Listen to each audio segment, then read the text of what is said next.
Hey, how you doing, everybody? I hope you're having a fantastic day.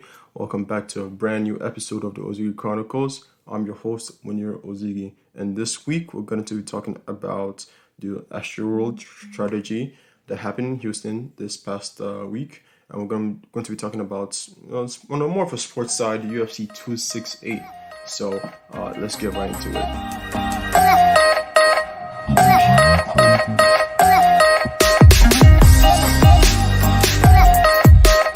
Okay, so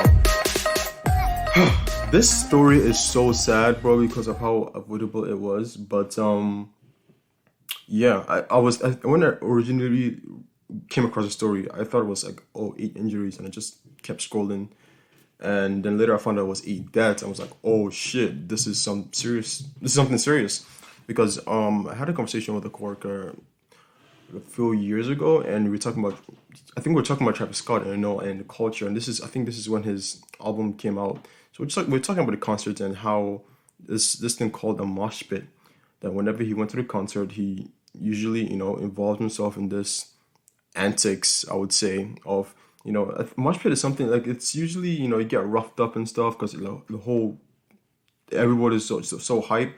So yeah, I don't know, like, super specific with it, but it's something that where you get roughed up. And I think it's Travis Scott in one of his songs said, "If it's not a mosh pit if there ain't no injuries." So like people will, like, just like rough you up around. You go in the middle, do whatever you gotta do, and they just throw you around. And I was like, oh, that's fun. Like, I didn't really think much about it. So that's what kind of influenced my like thinking when I was reading the story. It was like, oh, 8 injuries. I'm like, oh, some people just like probably, I don't know, broke a bone or something. And it was like, I just kept scrolling. Like, it's probably typical of a Travis Scott concert. But then I read the story again, and I was like, oh shit, like, people died and there were hundreds of people injured, which is such a sad strategy, sad story to hear.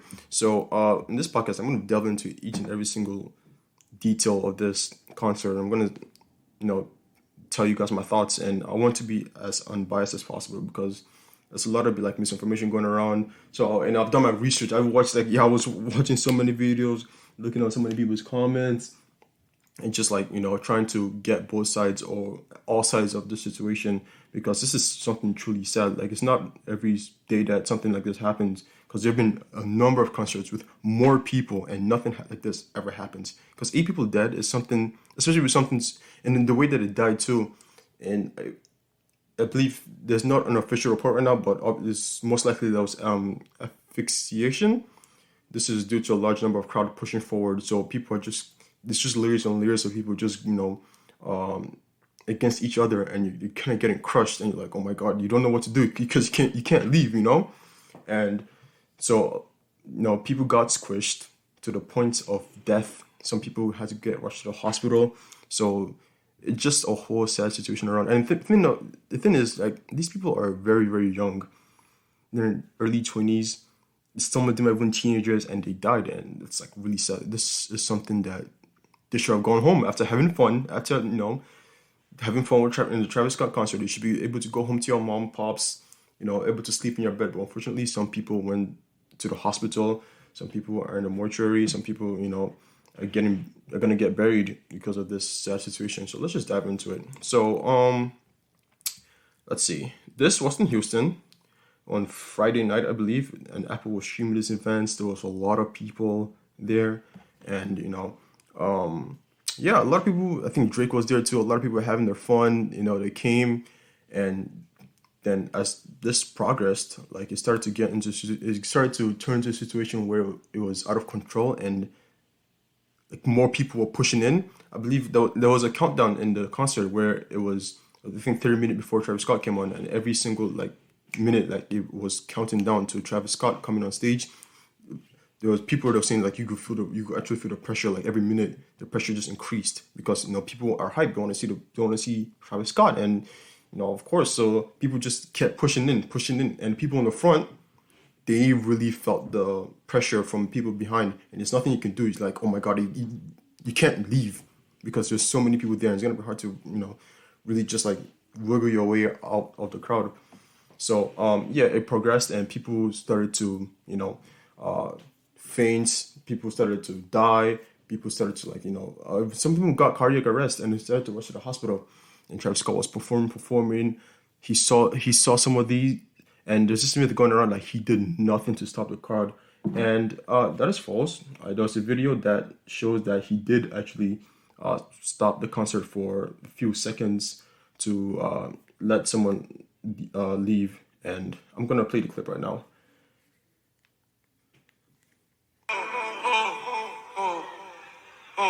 So that's him saying hold. We need somebody to help him. Somebody passed out right here. Somebody passed out right here. Hold on, don't touch him, don't touch him. Everybody just back up. Security, somebody help jump in real quick. Keep going, just keep it this way. Somebody jump in, come on, security, get in there. Let's get in there, let's get in there, let's get in there, let's get in there. Yeah. Yeah. Of course, people got pissed that he was, he kept the show going and he kept singing. But then I kind of question is like, concerts, people passing out in concerts happens a lot. And, he probably thought I was, the guy passed out. And I agree that maybe he didn't know the severity of the situation. Like maybe he didn't know 8 people died. But we're going to talk about that later. Because they should have known and they should have relayed a message to every single person there, every single person in charge of the concert, and they were like, okay, stop the show right now. Because there's no way that they know that 8 people died at the same time. This was like, they know, okay, 1 person died, 2 people died, 3 all like, oh shit, like this is a situation that is not good. So, after the first person died, they should have relayed a message to everybody that, okay, we need to stop this fucking concert right now to prevent more casualties from happening. Unfortunately, they did not do that. So, yeah, a lot of people are saying Travis Scott did nothing. He did. The only argument is like, did he do enough? Which we're going to go into in more as the episode goes, this podcast goes on. So, yeah, so that happened. Then I think the police, they I don't know what's the word. They claimed this event was a mass casualty, something like that. Which is kind of warning everybody like, okay, this situation is getting out of hand. But everybody ignored it, and the concert went on for the next 40 minutes. So, yeah, there's a lot of people. A lot of people are just like, some people don't blame Travis, some people blame other people, some people blame Travis, some people blame everybody else. It's really sad, but I'm gonna tell you my thoughts. So, I would say that in this situation, because there's a number of concerts, this doesn't happen. So it's like, why did it happen in this specific concert? Because there have been concerts with like metal fans, punk fans that have more hyper music than Travis Scott. Like I've listened to Travis Scott music before, and this is something that gets you pumped up, and people want to be there and people want to be lit and stuff. But their concerts had more people. This concert had 50,000 people, probably more than 50,000 people, which we're going to talk about. And yeah, like. His music is hype and stuff, but there are other examples of other concerts with more hyper music and more people in the event, and this didn't happen to them. So it's such a lot. Like this is not, it's not easy to just like say, okay, this is your sole fault. There's so many pieces moving that you have to like look at every single thing, because like I feel like everybody had a role to play in this horrible events. Like this shit was preventable. It was preventable, and there was a number of ways that it could have been prevented. But I would say that the person who should be blamed for this is not only Travis Scott, but it's the organizers and security of the event. Like, okay, at the end of the day, Travis Scott, he's there to perform. He's there to do this and that and perform, get his check, go home, da da da. But there's still some fault, because there should be some unspoken rules. Like, if you see someone that needs help or a group that needs help and you have the power to stop them or to save them, like you should do something about it. If you're walking and if let's say you're a cop or something and you see people jumping on someone like a 2 men beating a woman up or something, like you're gonna do something about that. Like that's your job. Or even if you're not a cop or something, if you're just a regular citizen and you see something happening, like it's kind of your job to help. You could call 911. You could be like, hey, leave them. There's a number of things that you could do to help those people. So you don't necessarily need to have the gun, necessarily need to have the badge to help the other people, but you have a phone, you're able-bodied man, so you help the other person. So in this case here, yes, Travis Scott. I would say it was Travis Scott, but not 100% of the blame. We're not gonna put the blame on a whole entire person because this is a system. Like this is numerous parts moving. So Travis Scott and the organization and security of these events. So we're gonna start with Travis Scott and how his actions led to deaths and hundreds of people in the hospital. I believe there's a kid who is in a coma right now. So this is like really sad. And I don't want to talk about like why is a kid in a concert like this, in a Travis Scott concert? Like it's it's something that I should question. Like this concert should be for, people who don't need parental supervision. Because there was I believe a 10-year-old kid who is in a coma right now, and that's like really, really sad. I think he fell from his dad's back or something because his dad was carrying him to see the concert, then he fell. Then obviously what happened, and he's in a coma right now. He's in the hospital, so that's really sad. So it's something to question, like why are children in these types of events, in these types of like such large crowds, especially like during this pandemic, where like you want to protect, like stay home and do something else, but it still don't matter. Like no one should have died in that event regardless. So Travis Scott definitely deserves some blame from it. But I see some people saying like, oh, like you should know how concerts of Travis Scott is, like the culture around it, so you should like prepare yourself and stuff like that. But it's at the same time, no. Some people are unaware. Some people just pub their first concert. Some people just like wanted to go have some fun. Their friends invited them, and they ended up dying. And this is not what they wished for. So if you don't know Travis Scott, like he has been arrested for a lot of misdemeanors. He has incited violence in a number of his concerts. In Lollapalooza in 2015, he encouraged fans to hop over a barricade. So there's a barricade that separates the stage from the crowd, and he told his fans to hop over it. And there's just like whole questions like, well, if you're a fan right there and someone tells you to hop over something, or someone tells you to do something, of course you have the ability to say no, right? Because it's your choice, it's your individual choice. But what you don't realize is like you're on the spot right there with thousands, tens of thousands right behind you, and this is your favorite artist telling you to do something. So like, oh shit, like I want to hype up the crowd. I don't want to kill the fucking vibe. So you were like, you do it. There's that peer pressure. Like there's this peer pressure behind you, because if you don't do it, like, oh, you pussy, da da da da da. So some people are like, oh, I don't care, I'm not gonna do it. But there's some people, and I guarantee you the majority of people would do it. If Travis Scott tells you to do something, in the crowd, like, hey, you right there, John or something, freaking, I don't know, fucking jump up, or I don't know, do a somersault. Like you're gonna try to do something, because it's so many eyes looking at you, and this is a guy with so much quote unquote power telling you what to do. So so in this event, this is like, I'm just gonna go over the history of how he's incited violence and he's encouraged this type of behavior. So yeah, as I said, in the Lollapalooza in 2015, he encourages fans to hop over a barricade and flip up the security guards there. So just discredits the security. Like if you're a security member right there, I'm like, hey, I'm supposed to kind of help you guys, and this guy right here, Travis Scott, is telling you guys to flip me off. So like, imagine how that would make them feel. Like, what the fuck am I doing here? Another, in the Pen Air Festival, I believe this was in Switzerland, he encouraged his fans to beat up that took his shoe. So in this situation, he jumped into the crowd, and he was like getting hype with the crowd, and they were like all around him and stuff. Then someone took a shoe, and he was like, hey, wait a minute, look at this guy, like, you thief, why are you taking my shoe? Then he encouraged the crowd to beat this guy up. Like, Travis Scott, you got money, but if you're losing a shoe, like, shit, you could buy another one. And I understand, listen, I hate thieves too, but I'm not going to encourage violence. Like, with people with this amount of power, with these fans, they should understand the power of their words.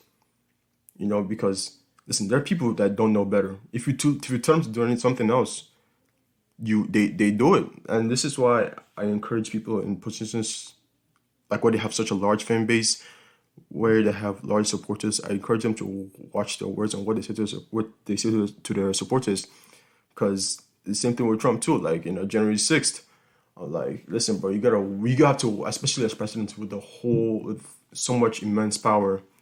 Like, you have so much each word you say carries weight. Because if Trump says to do something, there are people who will die for this guy and they'll do it, and there are people who will die for Travis Scott. So people who have these high, followings and high prestige in society, they should really watch their words on what they say, because Travis Scott, his audience are these are young people, these are young people, and they don't know any better. So as I said, there's so much pressure, and like you wanna be accepted, like, oh shit, that guy's fucking crazy, like, oh shit, you're making this concert more lit, da da da. So yeah, I saw the video surfaced recently, and I was like, oh my god, like this guy could have been dead because of he took your shoe when you have so much money in your bank account to buy the shoe like 10 times over. So this is it's a trend, like it's something that you're kind of encouraging. You're kind of creating a culture of recklessness and of like not being smart. With this amount of crowds, like anything could happen, bro. Then in 2017, in Terminal 5 in New York, he encouraged the fan to jump off the balcony, and guess what? He's paralyzed to this day. So, as I said, if you're in a position of high prestige, of high power, if you have a large supporters base, you should truly watch your words, because people inherently want to follow the crowd, and they want to be, they want to be praised, and they want to be like, you did the right thing. Like, oh my God, Travis Scott told you to do this and you did it. Versus, oh, you didn't do that. Like, you're kind of a loser. You're kind of like killing the vibe right here. So, as I said, with these examples, and as I said, he's gotten arrested. He's gotten, charged with inciting violence and putting people's lives at risk too. Like, you shouldn't be encouraging these types of behavior, because guess what? When this Houston event happened on Friday, there was a tweet that said that, oh, we're gonna let the wild ones in, which kind of encouraged people to come in after the event was at this limit in terms of population. So I think he tweeted this like some time ago. So that gives a idea to your fans, like, oh shit, like this guy that I hold I hold so high in prestige and in this pedestal, he's telling me to do this and that. So like, why not? Like, shit, Travis Scott, this is your concert, and like you're the boss, you're the leader. So he's like, if he's telling me to come, why am I not gonna come? So yeah, man, like as history has shown, like he's created kind of this culture of not caring for each other, of chaos. And you invite these set of people that like chaos, and like there's no rules, and like, oh, and when I go to Travis Scott concert, I could like let loose and do anything I want, because shit, he's encouraged it. So why won't he encourage me? And he wants his concert to be lit. So of course I'm gonna do anything to make the concert lit for everybody.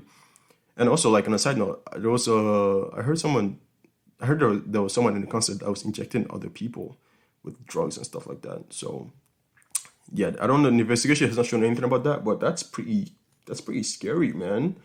Cause like you don't know what you're injecting. You don't know what someone else is injecting into you. And as I said, when you're with so many people and all you do is feel other people's bodies, and some like needle enters you, you're not gonna feel it. You're probably like, like maybe like a mosquito or something. You wipe it off, keep on going.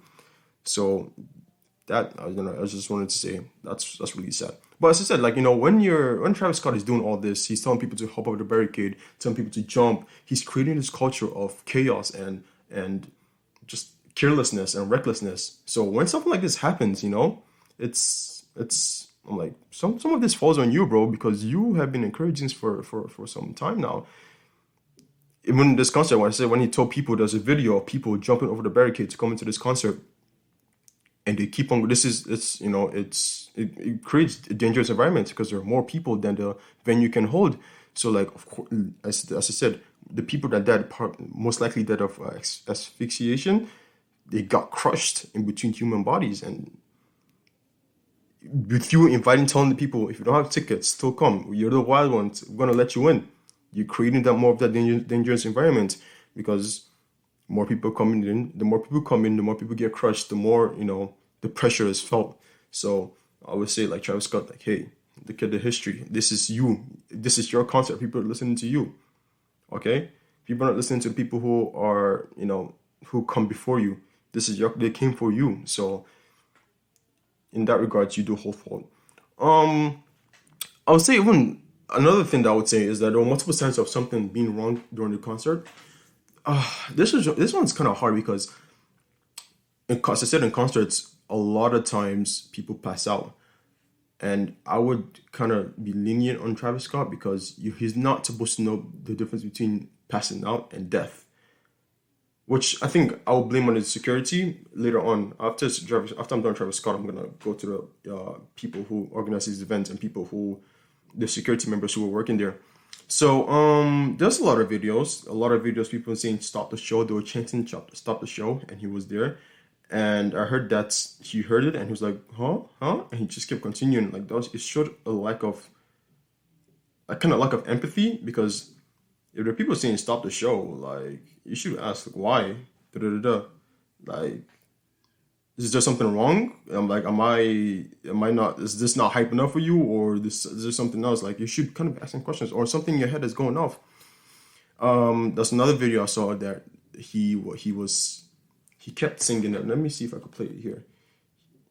Oh yeah, as someone was getting dragged out, he was, yeah. He just kept, kind of singing in a way. Some people saying, like, why would you keep singing if someone's getting dragged out? That guy's probably passed out. But I would be lenient on him because he would not know if the person's passed out. Like, people passing out, it's common in his concert, so he's probably not thinking anything about it. But so some people were saying, why are you still kind of like saying yeah as this guy's leaving? Some people were like, oh, he was encouraging the EMT to, like, yes, you're doing a good job, yes, keep going, all that, and get him out of here. So yeah, that's kind of really hard to really just bash him on. But then I would say, okay, the ambulance come in, you should tell people to clear the road, because at the end of the day, he is the leader. What else? Yeah, and he did see some people, like, panicking and just like not responding to the energy. So he should have questioned and like thought something like, okay, maybe something's wrong here. Let's just stop the show for like 5 minutes. Okay, let's see what the problem is, because something is not right. Something's not right. There's ambulances. There's someone just got lifted out. I just saw someone, like, passed out, or he probably thought they passed out or died in front of me. A lot of people saying stop the show. So like all this, there are kind of signs that's pointing to something being wrong in this concert. So in that case, I'm like, okay, he should have done something, because there's so many things that are going wrong. Like this, I don't think this happens every single time at a concert. The only thing I'll say that I'll give him like credit for, like a leniency on, is the people passing out. So yeah, but after that, then when people saying stop the show, when people are kind of screaming and the energy is not there, something should have went up in his head, saying that yeah, something is wrong. I'm not feeling comfortable with this. But he kept going on and he kept going on, and 40 minutes after the show, like, he ended the show. So I feel like if he stopped it sooner, there would have been less people dead, less casualties at the hospital. So yeah, I would kind of give him a little bit of leniency on that, but at the same time, like, you saw so many signs of something going on wrong. Like, you should have been able to kind of say, okay, what's going on, and kind of stop the show, even for like 5 minutes. Like, a lot of people saying, like, he didn't want to stop it because he didn't want to get refunds and lose money on this event. Like, even so, like, it shouldn't be like that. Like, if you see something wrong, you stop the whole concert. But even for 5 minutes, just to see like what the fuck is going on, then continue, and you guys can have fun. Like, oh, is everyone good? Check. Make sure the person to your right is good. Make sure the person to your left is good. Make sure, like, medical team, everyone's good. Okay, let's continue with the concert. Let's get in hype. Y'all be careful. Well, unfortunately, like, he's not the type of person to do this because of history. History has shown he's been a person to hype up his crowd and just fucking let them just be reckless. And I would say another reason is, like, he has mass influence of his fans. He has the power. He's the one with the mic. He's the one headlining the events. So at the end of the day, like, there's so much things that he could have done. And that's kind of bouncing off the last reason. Like, you're the one with the mic. You're the one who the majority of people are there for Travis Scott, because he's the one who's headlining this event. So he could have at the end of the day, like, you could have really stopped it and see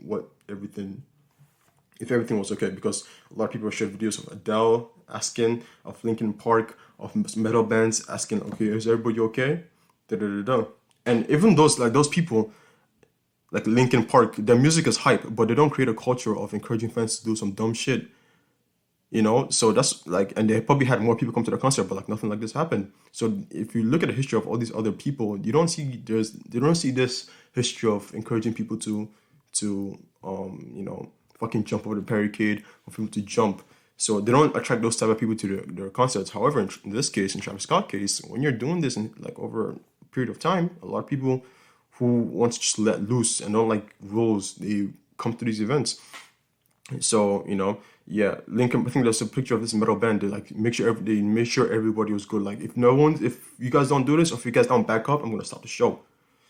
So like, imagine you go into the Travis Scott concert and you keep pushing forward, and Travis Scott says like, if you guys don't back up, I'm gonna stop the show. I'm gonna like go home. Stop. Of course you're gonna move, because you listen to Travis Scott. Like, he's the main guy. He's the influence. So of course you're gonna like, move back.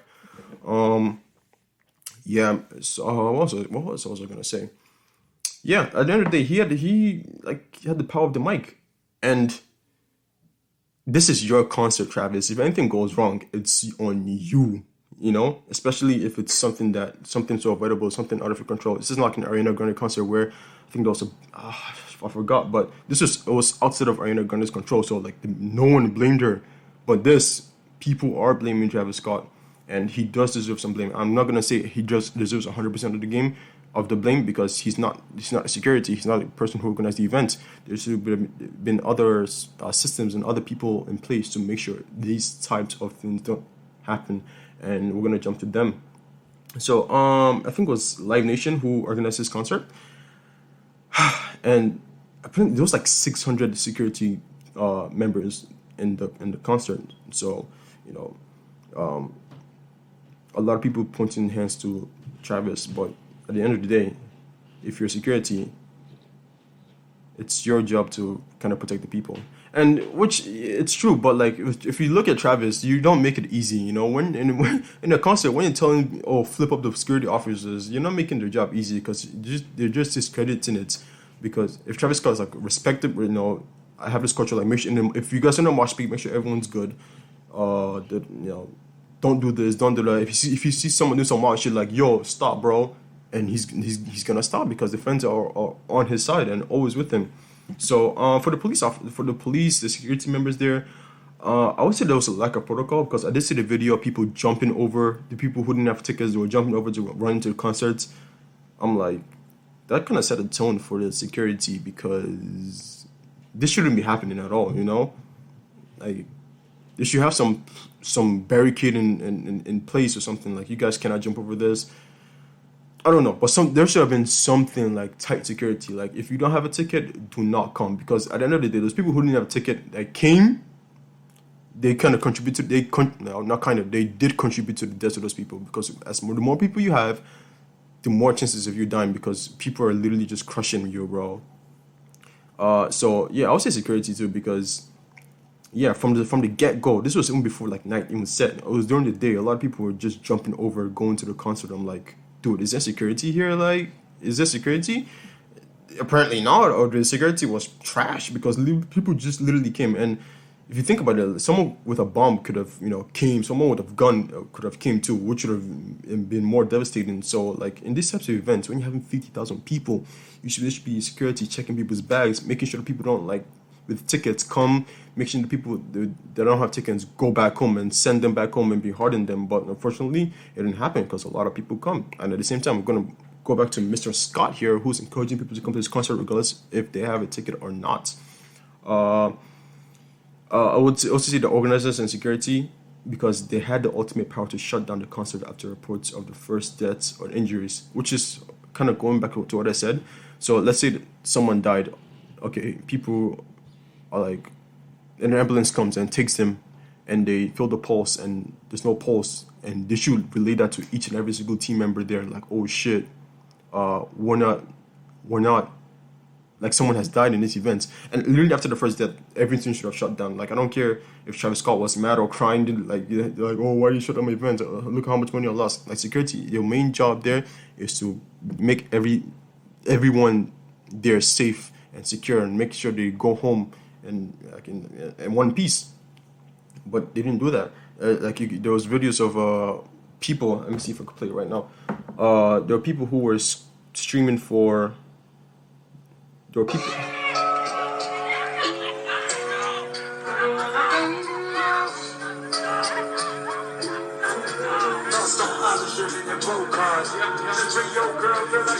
Yeah, this is a clip of. There were people saying that stop the show to the people who were streaming for Apple Music, and I don't know if it's a lack of communication because they should have a walkie-talkie or like a headset that they had communication. Like, oh shit, people are saying someone died, something's wrong. So it should have been relayed to everybody in the concert, no, in the management of the concert. And then people should start investigating. Like, okay, maybe we need to like calm down. Travis Scott through his head. I think Travis Scott did have something in his ears, so they should be relaying information to him. Like, okay, something's going wrong at this concert. Maybe you want to like kind of tell your people to like kind of calm down so we can assess the situation and see if it's legit. And if not, if it is legit, cut the concert short and everyone goes home. Kind of evacuate everybody in a safe manner. But fortunately, it didn't happen. So. Yeah, management definitely deserves a lot of blame for this because they could have there's so much communication, so much failure of communication. After the first person died, or after if you see some of the cardiac arrest, you should relay the information quickly to the whole of management. Okay, guys, we need to shut the shit down. There's someone had a cardiac arrest. There's someone in a coma right now. There's someone that just died. Especially after the first death, okay, if someone passing out, okay, we're not gonna stop the whole concept of someone passing out. But after the first death, after the first cardiac arrest, after the first serious injury, okay, now everybody shut it down because this shit is not going good. Unfortunately, that didn't happen. So the staff, the security there definitely deserved some blame, and as I said. Those organizers, they could have cut Travis Scott mic, no show. So if the majority of people can't hear music, what are we getting hype for? Travis Scott voice can't reach you, so why are you there for? So you kind of calm down because as Travis Scott keeps singing, you're like, oh shit, and you keep trampling on other people because as I said, the way I'm so sad, bro. It's it's such a slow death. It's not something fast. Someone shoots you and you're done. You feel the pressure from behind you, from in front of you. It's bro, you can't do anything. I think I read something that if you jump, you literally stay in the air because of how much pressure there is. You can't even jump because of how much people are in front of you and how many people are behind you, and they're literally just squishing you, bro. So if you're in that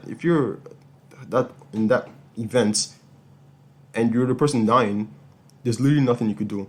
There's no security there to help you. Lack of communication. Travis Scott is still encouraging people to be hype and stuff like that. And so you're literally slowly getting crushed. Your lungs are getting crushed. You can't even breathe anymore, and everyone just they walk over you because no one feels you. Everyone's getting hype. Everyone's like da da da, and it's night. The lights are not on, so you can't even see anything that's happening on the ground. So it's not like you intentionally killed the person in front of you. You're just in the moment, and you're just hype, and you just keep walking forward, and you're crushing the person behind you, in front of you, and it's really sad. And there were even people who, if you're big, if there's 1,000 people behind you, bro, you're not gonna fucking survive. You're gonna die. And yeah, it was such a sad event, man. And I just wanted to share my thoughts on that. And I think the funny thing I'll say, for security, it's your job to prioritize safety of everybody, of the guy who's performing, of the people who are coming to the concert, of your men. It's literally your job, and unfortunately, they didn't do their job. There was something wrong, I said you could do, you could do before the concerts, how many people are allowed in the concert, the maximum occupancy of the concert. If this happens, what do we do? If this happens, what do we do? Literally every single situation should be assessed.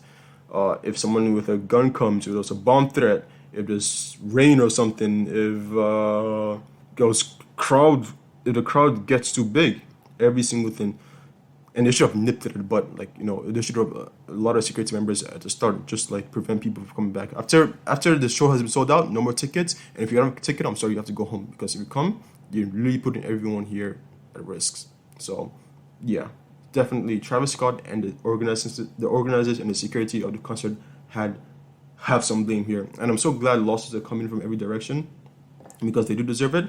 The only thing I'm kind of sad about is like Travis Scott's definitely, he's not going. I don't think he has money, he has influence, he knows the mayor of Houston. So like, what's and another thing I found out today was like before the concert, I think the police chief came to his I don't know where he was, a truck or something before the concert started, and he warned him like, dude, there's like you should be careful because there's a lot of people here, and I guess just it went in one year and just went through the other. So yeah, it's such a whole sad situation, such avoidable, bro. There are parents who are grieving right now because their sons, their daughters didn't come home. There's couples who are grieving right now because their significant other didn't come home, and it's such a sad story. Like shit like that should not be happening, bro. Like come on. But unfortunately, hopefully we could learn our lessons from this and make sure like nothing like this ever happens again in history, like again in concerts that ever happened in the United States. You know what I mean? Whew, that was good. I'm gonna drink some water right now. But yeah, it's such a sad story. And let me know what you guys think. You guys could shoot me an emails. If you know my Instagram, send me a DM of the situation. And yeah, man. So we're gonna talk about UFC 268. What a good card, man. This is for the sports section. And if you guys don't know, I'm a soccer fan and UFC fan, bro. I love the UFC so much, and I try to watch illegally stream every episode I can with Dana White. Please don't sue me. But I'm joking, I don't. Okay, so I don't. But yeah, it was such a good card. If you guys don't watch UFC, you guys should watch it because it's literally there's not that much to think about. Like football, you have to think about touchdown. You have to think about how many yards they gained, whose team gets the ball, like all that. Oh, this squad is coming in. This defensive squad is coming in. The attacking squad is coming. Like you have to worry about all that fucking shit. I don't know how football works. I watched the YouTube video about it. I knew for like a couple of months. Then I just stopped. But fighting is fighting. Boxing is boxing. Like boxing and fighting, you literally punch each other's face, and that's it. Of course, there's kind of like that's a scoring system like 10-9, 10-8, and all that type of stuff. But it's not that hard, So if you don't watch UFC, I encourage you to watch it, man. Like it's really, really nice. Especially if you have a favorite fighter and you're supporting them and like you want them to win. You God, that feeling when like Bruce Buffer says it's time, like it's really, really, really hype, man. So I encourage you. You should watch UFC. I'm not gonna lie, that shit was bread because I paid $80. This is the first event I've ever bought, and it was I really enjoyed it. Let's do a recap. I'm not gonna go over each and every single fight, but we're gonna go over the most significant fights of the night. So let's start. Let's see. In the prelims. Let's go. There was this guy. He was a big guy, and he fought Gina Vellante. Which, by the way, Gina Vellante was supposed to come to my school a couple of years ago. Marvin, I think we're doing career day. And he was supposed to come and talk about his time as he's going to talk about how he was a UFC fighter and his journey and stuff like that. But this was a prelims. I basically watched the whole entire card. So this was Gina Vellante versus Chris Barnett, and Chris Barnett was, oh my god, this guy, I don't know, this is a heavyweight, so these are people over 200 pounds, like up to like 260 pounds. These are people with big guys, and Chris Barnett threw a spinning back kick. If like this way, get interested in UFC, bro. Like he was so hype, his walkout, he was dancing and stuff like that. Yeah, and he did a spinning back kick and hit Gina Vellante in the head, and resulted in his knockout. So Chris Barnett literally just came out of nowhere, and it's like, wow, who are you? You have all this positive energy around you, dancing and shit, and you knocked out this veteran that's been in UFC for such a long time. So yeah, that was something. I didn't get to see the finish because I think I watched the first one. I was like, I went to the kitchen or something, so I didn't. The fight was going on, so yeah, it just happened. Then and Gary versus Jordan Williams, and Gary won. I think it was the first round. Like literally, I don't know, like 3 more seconds left, 10 more seconds left, and he knocked him out, and he gave some. He was inspired by McGregor and stuff like that, and yeah. Um. Let's go Alex Pereira versus Andres Michailidis. I think the first round, maybe Andres won it because he kind of wrestled him.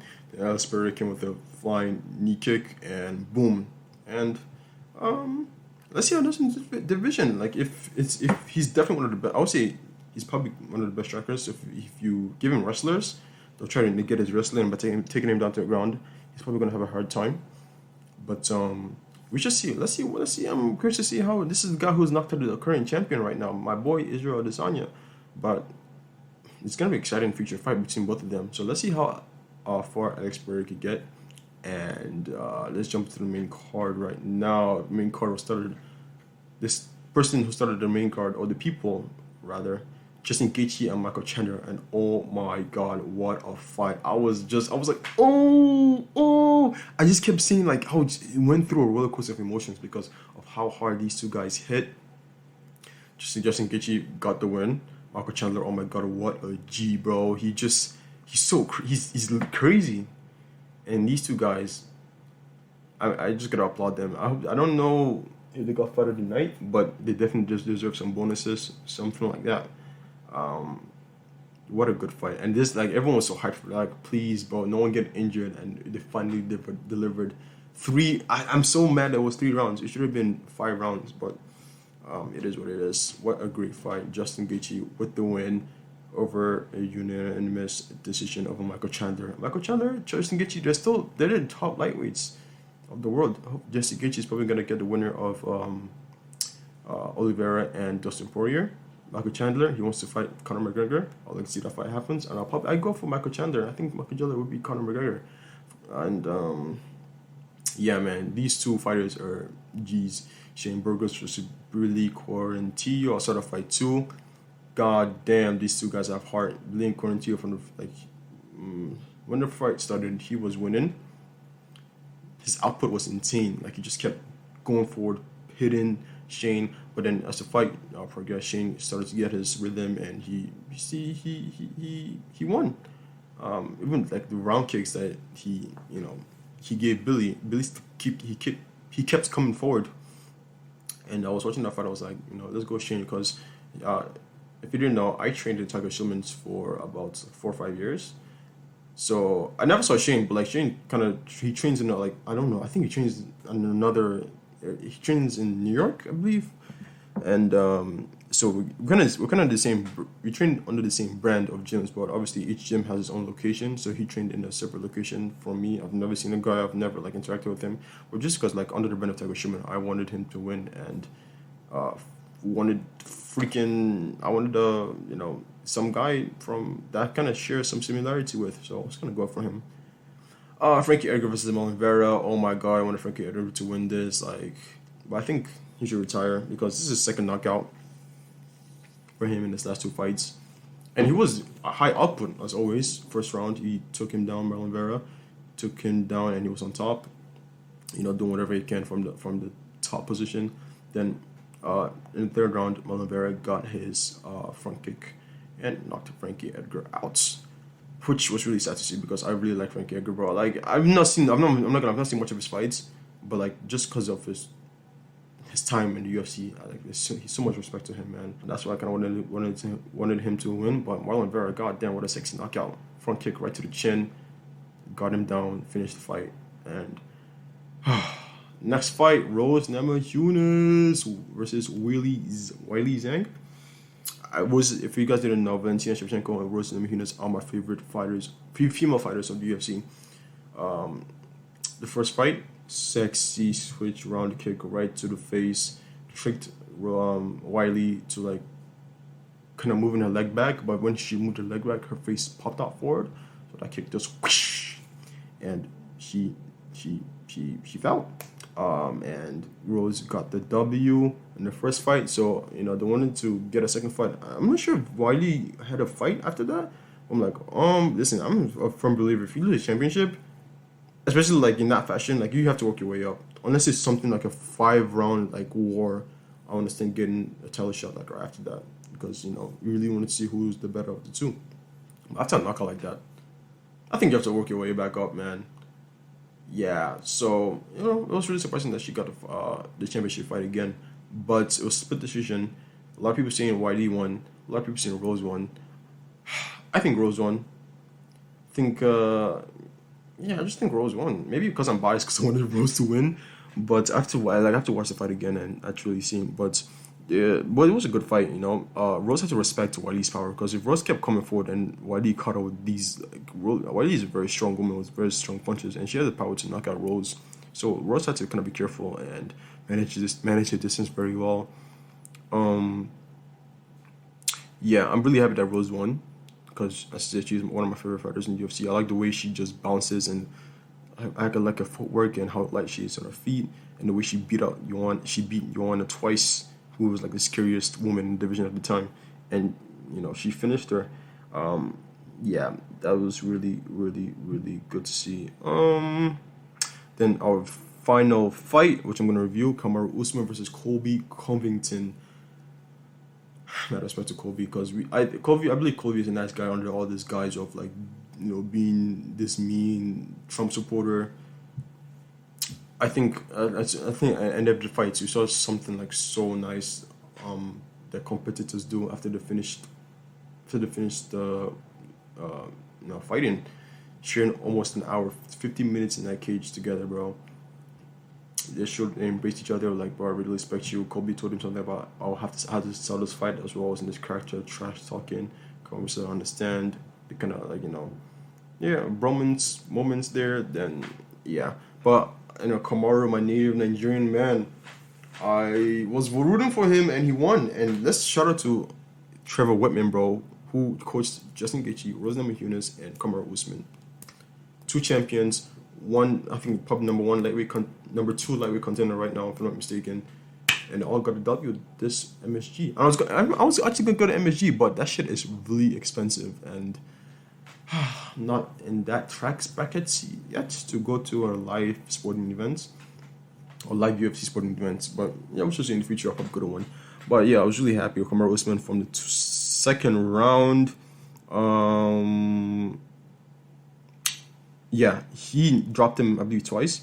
And, Kobe had to respect Kamaru's power because if he came into range and you get hit, he knew that he was going to get knocked out because.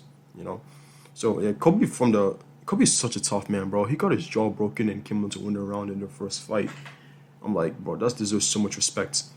And this was a close fight. Like, Kamaru has put away his previous opponents like Gilbert Burns, Jorge Masvidal. And he couldn't do it in this one because Kobe is so tough. And he put a Kobe fight out in the first fight too. But this one, Kobe kind of fought more relaxed and he didn't want to like push it as he did in the first fight. So in the later rounds, Kobe won some rounds. Then Kamaru got the W at the end. But it was such a hard fight for Kamaru, bro, because Kobe is a real deal. And yeah, man, I had to go with my boy Kamaru, bro, my Nigerian god, Nigerian nightmare. Worked so hard, and this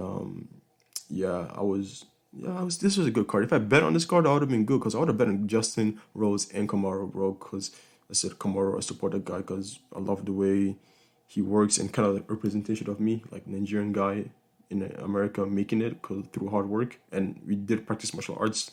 I practiced martial arts like him at one point in time. And I heard his name from such a long time ago. Like I was so young. A lot of my coaches had high hopes. Like when you're gonna be in the UFC, That's one different story now.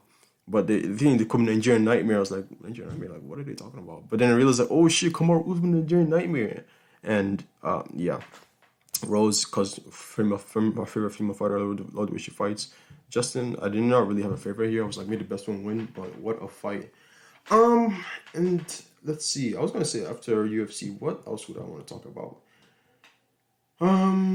Not really nothing that much, man. I just be going to school, working. I'm gonna post this episode as soon as I'm finished. I'm gonna edit then probably, do some schoolwork or watch YouTube videos or a documentary and just keep going. Oh, also, I want to talk about something.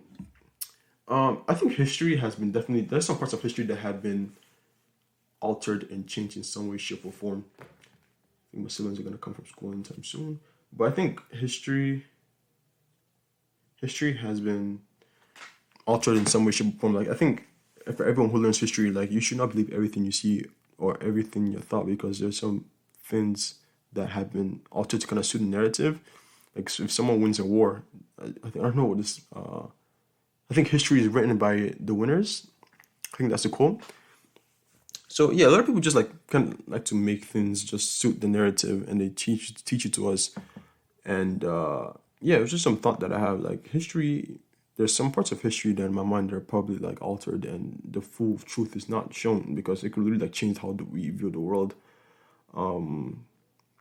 Yeah, like, especially in the United States, when the United States go into a country or something like that, we have this idea that the country is bad and the leader was maltreating the people, which is not the case. And that's why I want to travel the world and see how everything is and the truth.